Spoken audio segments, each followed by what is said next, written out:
कहानी है अयूब नाम के लड़के की, जो नमाज को मजाक समझता था और कहता था, मुझे कोई साया नहीं डरा सकता। अयूब हर दिन मस्जिद के सामने से गुजरता, लेकिन अंदर कभी नहीं जाता।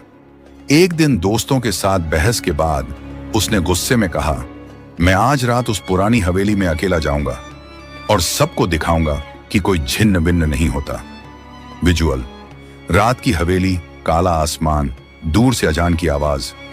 हवेली में घुसते ही दरवाजा खुद ब खुद बंद हो जाता है। दीवारों पर कुरानी आयतें उल्टी लटकी हैं।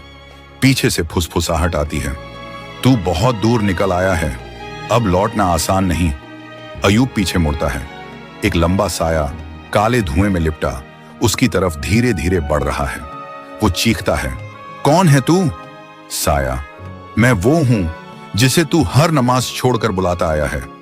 साया उसकी गर्दन की तरफ बढ़ता है और कहता है, हर छूटी नमाज मुझे और ताकतवर बनाती रही, अब तुझे कौन बचाएगा? अयूब गिरता है, कांपता है, सांसें टूट रही हैं। फिर उसे याद आता है, दादी ने एक बार कहा था, मरने से पहले एक बार सजदा कर लो बेटा, शायद अल्लाह रहम कर दे। अयूब डरते डरते वहीं जमीन पर सजदा करता है और रोते हुए कहता है, या अल्लाह, मुझे माफ कर दे, मैं अब नमाज नहीं छोड़ूंगा।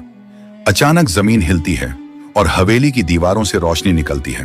वो साया जोर से चीखता है और धुएं में गायब हो जाता है। एक चमकती हुई आवाज आती है, जिसने अल्लाह को याद किया उस पर जिन्न का जोर नहीं चलता। सुबह गांव वाले हवेली पहुंचते हैं। अयूब सजदे में ही बेहोश था, लेकिन जिंदा। अब अयूब मस्जिद में सबसे पहले आता है और सबसे आखिर में जाता है। नमाज छोड़ने से जिन्न ताकतवर होते हैं और नमाज पकड़ने से इंसान।